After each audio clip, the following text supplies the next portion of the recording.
What up, folks? It's your boy Tim again, also known as Chicago in the corner. We're going to be doing week one recap of the Derek Chauvin trial in regards to the death of George Floyd. We did a video earlier this week. We kind of did a analyzation of the first couple of days. We talked about the paramedic. We talked about a couple juvenile witnesses and the MMA fighter that all testified for the most part in favor of the prosecution. So we're going to go ahead and recap the entire week and we'll go with that. So first of all, as I've always asked, go ahead and hit the subscribe button so you can follow this with us. If you have any issues and things you have concerns with, go ahead and drop a comment. We always respond to the comments. If you like what I'm saying, feel free to click that like button. Don't like what you're hearing, and you might not. Some of my audience is right-wing, in fact, predominantly right-wing, so I might get some dislikes, but we always talk about what we have to hash out in the comments, so feel free to do that. But I am going to ask that you go ahead and subscribe. All right, week one recap. This is the Derek Chauvin trial. Like I said, we talked about 4 witnesses already, so we're not going to go too much further into the paramedic, the MMA fighter, and those juveniles that testified. They all were there on site. They all, for the most part, heckled the cop. And as you know, the paramedic and also a 911 operator actually phoned in and reported that they believed that the police were not acting professionally and may have injured a guy beyond what was necessary. So like I said, both the paramedic that was on scene, off-duty paramedic, and the 911 operator actually did dial 911 or actually phone in a report on the cop. But we're not going to go too far in that. We're going to start off with we're going to talk about the witnesses that happened after our last analyzation, and this will round off the week one recap. First person, Courtney Ross. That was George Floyd's girlfriend. In my opinion, my analyzation is that she probably was the best witness for the defense of Derek Chauvin, George Floyd's girlfriend, because the defense got some pretty good punches on her, in my opinion. There may be some of you guys that disagree. Like I said, we can talk about that in the comments. One of the things she made clear is that there is no doubt that George Floyd was doing drugs heavily. In fact, she was doing them with them. She's witnessed them overdose. She even stated the name of the individual she believed that he purchased the drugs from when he was arrested, and those drugs were in his system. So they got her to really open up on how deeply involved George Floyd was with drugs. She's seen him overdose times, and one of the damning testimonial statements she made is that she has seen him foaming at the mouth. Because remember, they're using that to say that he was being asphyxiated, he was dying when a knee was on his neck, and foam was coming out of his mouth. Well, the defense got her to admit that she's seen foam coming out of his mouth before during an overdose, which is what the defense is claiming, that Derek Chauvin didn't kill the guy. He was overdosing on drugs. So she's admitting that at the scene of overdose events in the past where he did not die, he was foaming at the mouth. So that certainly leans toward helping the defense of Derek Chauvin by getting her to admit that he's foamed at the mouth before during an overdose. Second thing that during my analyzation I thought was quite interesting. I don't know if it would be as damning as the foaming of the mouth comment, but the defense asked her, did George Floyd have a nickname for her? And she kind of hesitated in responding, so he rephrased the question and asked, what name were you saved in George Floyd's phone under? She said, Mama. Now remember, while he was being restrained, one of the things he called out for was Mama. And he got a real sympathetic ear because people believed that he was calling out for his biological mom, who has passed away before that event even happened. So it was like he was becoming delirious from lack of oxygen, did not know where he was at, and he was actually calling for his dear mother. Well, now that we find out that he actually also referred to his girlfriend as mama, it kind of removes the aura of, while he was asphyxiating, he was going through a euphoric event, and he was calling out for his dead mom. No, he may have been calling out for his very well and alive girlfriend. So that kind of erases that to some degree. I don't know if it changes anything else in regards to the case, but it's certainly worth noting.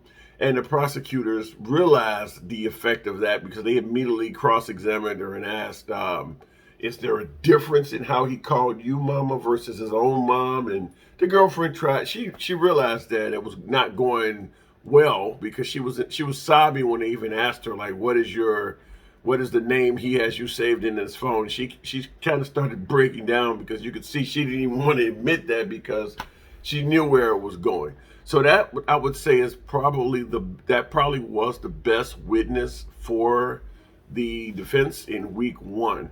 All the rest of it is downhill. Now, I will say this, a trial is back and forth. It's like a roller coaster. 1 week, this side is looking really good. The next week, that side is looking really good. So who knows what can come out, but it would be hard pressed for anyone to say after the first week, it's looking good for Derek Chauvin or the defense. Like I said, most of the witnesses so far that have testified have been big scores in favor of the prosecution. Now, keep in mind, Derek Chauvin is claiming that George Floyd died of a drug overdose. So we have not called medical professionals to the stand yet. And you would best believe that the defense has some medical professionals that are going to get up there and say that George Floyd died of this or he didn't have signs of asphyxiation. So Derek Chauvin's best days are probably ahead. But this last week, no, I don't. This last week did not go very well for him. It's just, well, we're going to talk about a few other witnesses, and you'll see it just did not go very well. But if you think I'm wrong, like I said, we will hash that out in the comments. Tell me where you think my analyzation is wrong so far up until this point. Like I said, we can argue about what may happen in the future, but we haven't seen the rest of the trial, and it is expected to go on for about another 3 weeks. Okay, normally when it comes to the police, they have what they call the thin blue line. They try to avoid snitching on each other. They look out for each other no matter what. That is not happening in this case. And I got a couple quotes that, for the most part, proves that. Sergeant John Edwards, for instance, was one of the supervisors of Derek Chauvin, or at least a supervisor that showed up to the scene of the George Floyd event, because there's another supervisor we're going to get into that also is the direct supervisor of Derek Chauvin. But one of the things that John Edwards said, Sergeant John Edwards said on the stand, was that he even questioned the length of time that they were restraining George Floyd. Is that damning testimony? We could argue back and forth how bad that is, but I don't think that is like super bad. Certainly not as bad as what I'm about to tell you. I think that Lieutenant Richard Zimmerman, been on the force since 1985, been a cop since 1981. His testimony on Friday was just like a nuclear bomb for the defense. But before we even get into him, I just want to read you this quick quote. And this one here is, first of all, pulling him down to the ground, face down, and putting your knee on his neck for that amount of time is just uncalled for. This is Zimmerman I'm talking about, Lieutenant Richard Zimmerman.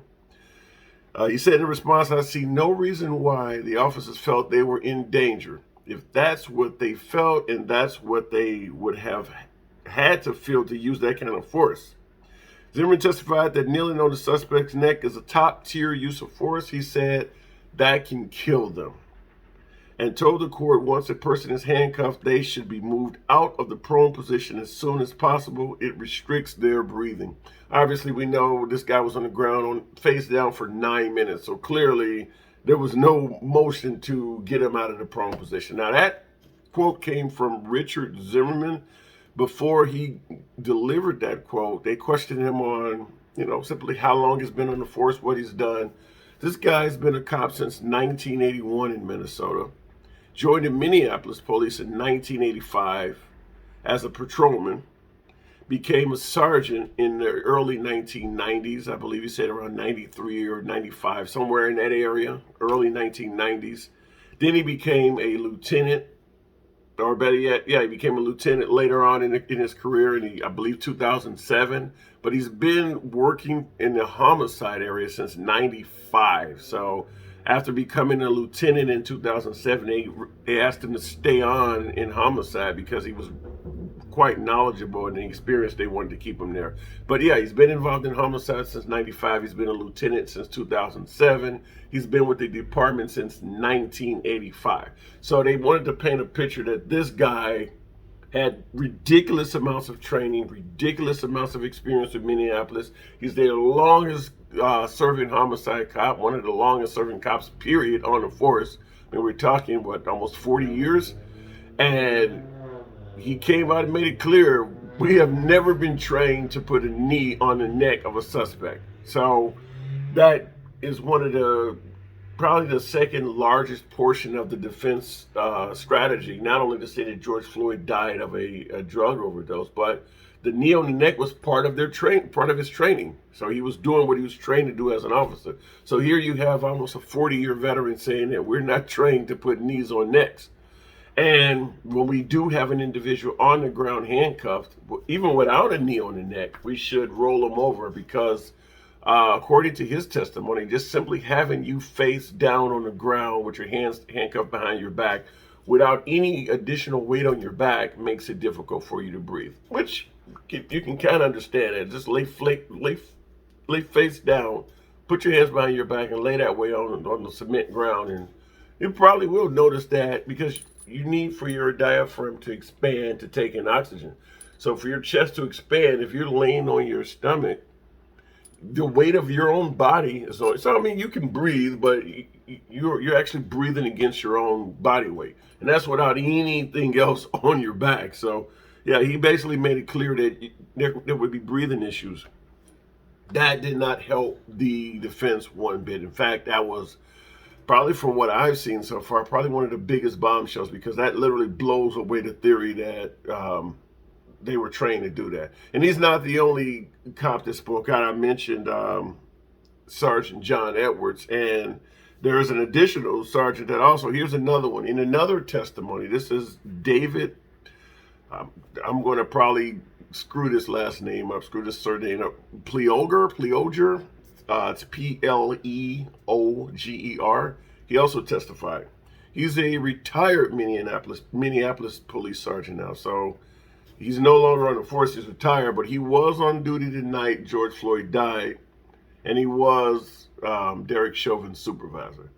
He said that based on his review of the body camera footage, the officer should have ended their restraint after Floyd stopped resisting.